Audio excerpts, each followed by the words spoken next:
విడవలూరు మండల కేంద్రంలోని మండల పరిషత్ కార్యాలయం నందు విడవలూరు పంచాయతీకి సంబంధించి 14 వార్డుల ప్రజలకు పబ్లిక్ గ్రీవెన్స్ నిర్వహించారు. ఈ కార్యక్రమంలో కోవూరు శాసనసభ్యులు వేమిరెడ్డి ప్రసాద్ రెడ్డి పాల్గొని స్వయంగా ప్రజల సమస్యలను తెలుసుకుంటూ వారి అర్జీలను స్వీకరించారు.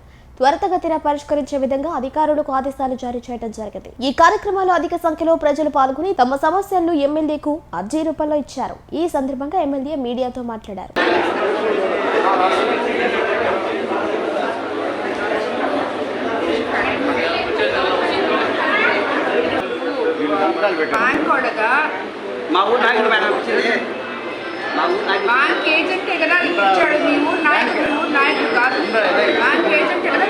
విడవలూరు మండల కేంద్రంలోని మండల పరిషత్ కార్యాలయం నందు విడవలూరు పంచాయతీకి సంబంధించి 14 వార్డుల ప్రజలకు పబ్లిక్ గ్రీవెన్స్ నిర్వహించారు. ఈ కార్యక్రమంలో కోవూరు శాసనసభ్యులు వేమిరెడ్డి ప్రసాద్ రెడ్డి పాల్గొని స్వయంగా ప్రజల సమస్యలను తెలుసుకుంటూ వారి అర్జీలను స్వీకరించారు. త్వరితగతిన పరిష్కరించే విధంగా అధికారులకు ఆదేశాలు జారీ చేయడం జరిగింది. ఈ కార్యక్రమంలో అధిక సంఖ్యలో ప్రజలు పాల్గొని తమ సమస్యలను ఎమ్మెల్యేకు అర్జీ రూపంలో ఇచ్చారు. ఈ సందర్భంగా ఎమ్మెల్యే మీడియాతో మాట్లాడారు.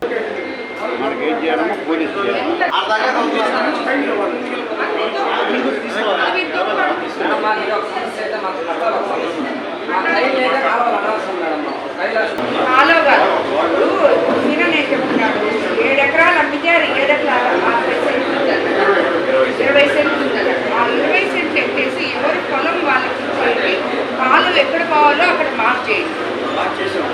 చేసి ఇరిగేషన్ మాట్లాడండి. ఏం చేస్తున్నారు? సారే ఇచ్చారు, అవతల వాళ్ళు 60 సెంట్లు ఆక్రమించారు రిపోర్ట్. మేమంతా తోడుకొని మాదంతా 20 సెంట్లని తీసేసాం మేడం. అది కాదు, ఇరిగేషన్ వాళ్ళు వచ్చారా లేదా? మేడం వాళ్ళే తవ్వించారు, మా డబ్బులు ఖర్చు పెట్టుకోమని మేము తవ్వుకుంటా వచ్చాం. మేము మీ దగ్గరికి వచ్చాము మేడం, మీరు కూడా ఒకటి ఇస్తే అక్కడ ఆపేశారు మేడం. ఎక్కడైతే ఎంక్రోచ్మెంట్ ఎక్కువ జరుగుతుందో అక్కడ ఆపేశారు.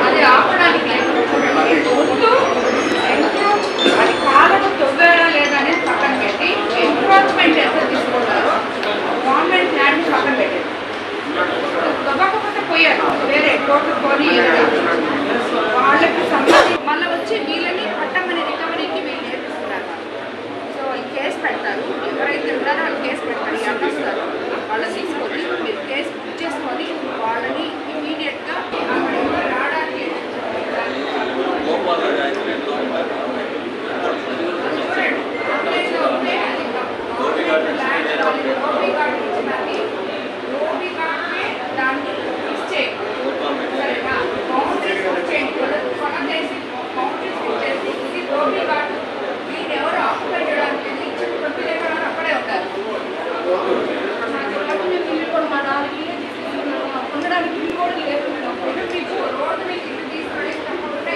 వచ్చే నెలలో వస్తుంది. అప్పుడు స్థలాలు ఇప్పిస్తాను.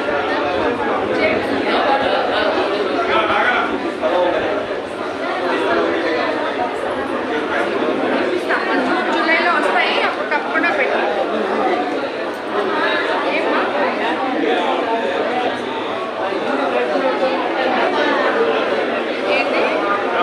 ఈరోజు ఇక్కడ విడవలూరు గ్రామానికి గ్రీవెన్స్ కోసం రావడం జరిగింది. ఎంతో మంది ఇక్కడ విడవలూరు గ్రామస్తులు రావడం జరిగింది. ముఖ్యంగా నన్ను కోవూరు ఎమ్మెల్యేగా చేసిన దాంట్లో విడవలూరు గ్రామస్తులకి ఎంతో ఉన్నత స్థానం ఉంది. వాళ్ళందరికీ కూడా నా ధన్యవాదాలు తెలుపుకుంటున్నాను. మేము ఎలక్షన్ అప్పుడు వచ్చి విడవలూరులో ఏమేం ప్రాబ్లమ్స్ ఉన్నాయో అవన్నీ కూడా మీకు తీరుస్తాము అని చెప్పి మాట ఇవ్వడం జరిగింది. కనీసం కొన్ని ప్రాబ్లమ్స్ అన్నా, అంటే నాకు తెలిసి మా విడవలూరు గ్రామంలో ఉన్న రైతన్నులందరూ ఎంతో సంతోషంగా ఉన్నారని చెప్పి నేను అనుకుంటున్నాను. ఎందుకంటే వాళ్ళకి కాలువలు తవ్వించగలిగాం, సరైన సమయంలో రైతులకి ధాన్యం వాళ్ళు అమ్ముకొని 24 గంటల్లో అమ్మాలీతో సహా డబ్బులు వాళ్ళ అకౌంట్లలో పడడం జరిగింది. అది మన ముఖ్యమంత్రి చంద్రబాబు నాయుడు గారి పాలనకి నిదర్శకం. కాబట్టి ఇలాంటివి మనము ఒకటొకటి చేసుకుంటూ ఉన్నాం. మనం అధికారంలోకి వచ్చి 10 నెలలు 11 నెలలు పూర్తిగా వస్తుంది. ఈ 11 నెలల్లో ఎన్నో చేసుకున్నాము. కానీ అంటే ఇప్పుడు మనము మొట్టమొదట 1వ తేదీ పెన్షన్ ఇస్తామని చెప్పాం, అది తప్పకుండా ఇవ్వడం జరిగింది. ప్రతి నెల ఇప్పటికి కూడా ఎమ్మెల్యేలు వచ్చి గ్రామాలలో తిరిగి, ఎందుకు గ్రామాలలో తిరగమని మన ముఖ్యమంత్రి గారు చెప్తున్నారంటే ప్రతి ఒక్కళ్ళ సమస్య ఎమ్మెల్యేకి తెలవాలని, ఎమ్మెల్యేలు జనంలో ఉండాలని ఆయన కోరిక. దానికోసమనే ప్రతి ఎమ్మెల్యే కూడా ఈ రోజు 175 నియోజకవర్గాల్లో వచ్చి 1వ తేదీంతా పెన్షన్ ఇస్తున్నాము. అదే విధంగా ఇప్పుడు పోయిన నెల నుంచి ప్రతి బుధవారం కూడా గ్రీవెన్స్ డే అని పెట్టారు. ఎమ్మెల్యేలు ప్రజల్లో ఉండాలి, ప్రజా సమస్యలు తెలుసుకోవాలి అని చెప్పి మళ్ళీ నిన్ననే మేబీ శుక్రవారానికి పెట్టడం జరిగింది. అలాగే ప్రతి 3వ శనివారము మనకి స్వచ్ఛత గురించి మనము ఎమ్మెల్యేలు వచ్చి పార్టిసిపేట్ చేయడం జరుగుతూ ఉంది. సో ఒక నెలలో 3 సార్లు గ్రీవెన్స్ డే అయితే వారానికి ఒకసారి 4 రోజులు, అదే విధంగా పెన్షన్ కి 1 రోజు, అదే విధంగా ఈ స్వచ్ఛకి 1 రోజు, అంటే ఆల్మోస్ట్ 6 రోజులు ఎమ్మెల్యే ప్రతి గ్రామంలో తిరగాలని, జనంలో ఉండాలని చెప్పి కోరుకుంటారు. ఇవి కాకుండా మిగతా మీకు అందరికీ తెలుసు ఎన్ని ప్రోగ్రాంలు ఉన్నా మామూలుగా అందరూ తిరుగుతున్నారు. కాబట్టి మన ముఖ్యమంత్రి గారు ఏ విధంగా అయితే సంక్షేమము అభివృద్ధి సమపాళల్లో తీసుకెళ్లాలని అనుకున్నారో అలాగే మనము ఇప్పుడు చూస్తున్నాం రోడ్లన్నీ ప్యాచ్ వర్క్ లేకుండా, ఎక్కడ ప్యాచెస్ లేకుండా అవన్నీ కూడా చేసుకోవడం జరిగింది.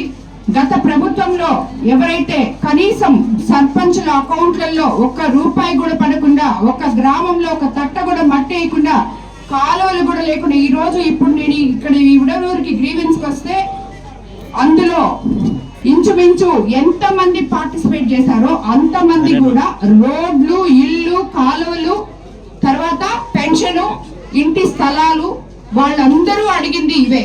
ఇవి కనీస మౌలిక సదుపాయాలు ప్రజలు ఉండడానికి వాళ్ళ ఊర్లలో వాళ్ళవి అవే అడుగుతున్నారు. అంటే అభివృద్ధి గురించే అడుగుతున్నారు వాళ్ళు. మన చంద్రబాబు నాయుడు గారు అభివృద్ధి పదంలో మనల్ని ఆల్రెడీ 11 నెలల్లో ముందుకు తీసుకెళ్తున్నారు. రాబోయే రోజుల్లో తొందరగా మనము ఇల్లు ఇప్పుడు మొత్తం సర్వే చేపించున్నాం. మన కోవూరు కాన్స్టిట్యున్సీకి ఆల్మోస్ట్ 10,000 ఇల్లు పెట్టున్నాం. అలాగే ఇంటి స్థలాలకు కూడా అప్లై చేస్తున్నాం. అది కూడా తొందరలో రాబోతుంది. కొత్త పెన్షన్లు కూడా మరో 2 నెలల్లో ఇవ్వబోతున్నాం. అన్ని యాప్ ఓపెన్ చేసిన తర్వాత ఇవన్నీ కూడా మనము చేసుకోబోతున్నాం. అదేవిధంగా విడవలూరులో స్టేడియము, డిగ్రీ కాలేజ్ ఇవన్నీ కూడా మేము సిఎస్ఆర్ ఫండ్స్ లో పెట్టున్నాము. అవి అప్రూవల్స్ కోసం వెయిట్ చేస్తున్నాము. అవి రాగానే అవి కూడా కంప్లీట్ చేస్తాము. ఇక్కడ కొన్ని కాలనీస్ ఉన్నాయి. ఇందిరమ్మ కాలనీ అయితేనేమి, ఇంకొకటి కామాక్షమ కాలనీ అయితేనేమి, పటేల్ నగర్, ఈ కాలనీస్ లో కూడా నేను తొందరగా వచ్చి పర్యటించబోతున్నాను. వాళ్ళకి చాలా ప్రాబ్లమ్స్ ఉన్నాయి. అవన్నీ కూడా తొందరలో తీరుస్తామని చెప్పి కూడా నేను మాటిస్తున్నాను. అదే విధంగా మీకందరికీ చెప్పాల్సింది, ఇక్కడ ఉన్న విడవలూరు గ్రామస్తులకు అందరికీ కూడా, మహిళలకి, పురుషులకి అందరికీ చెప్తున్నాను, మనము నిరక్షరాస్యత అనేది నిర్మూలించడానికి నిన్ననే గవర్నమెంట్ ప్రోగ్రామ్ కలెక్టర్ గారి ద్వారా 15 సంవత్సరాలు పైబడిన వాళ్ళు సాయంత్రం 5 నుంచి 8 గంటల వరకు వాళ్ళ దగ్గరలో ఉన్న ఎక్కడో ఒక దగ్గర, ఒక స్కూలో, ఒక గుడో, ఎక్కడో ఒక దగ్గర వాళ్ళందరినీ కూడా కూర్చోబెట్టి 10 మందికి ఒక టీచర్ లెక్కన మీకు చదువు నేర్పించబోతున్నారు. ఈ రోజు ఎంతో మంది వచ్చారు నా దగ్గరికి. వాళ్ళందరూ ఎవరో రాపిస్తే రాసుకొని వచ్చారు వాళ్ళకి ఏం కావాలి అని. వాళ్ళు కనీసం బస్సు పేర్లు చదువుకోవడానికో, ఈ రోజు నాకు ఇల్లు కావాలమ్మా అని చెప్పి రాయడానికో, సంతకం చేయడానికి మన కోవూరు నియోజకవర్గాన్ని 175 నియోజకవర్గంలో మొట్టమొదటిగా ఎంచుకోవడం జరిగింది. మన కోవూరు నియోజకవర్గంలో ఉన్న 25,000 మంది నిరక్షరాస్యులకి 2,500 మంది వాలంటరీ టీచర్స్ లెక్కన వాళ్ళు చెప్తారు.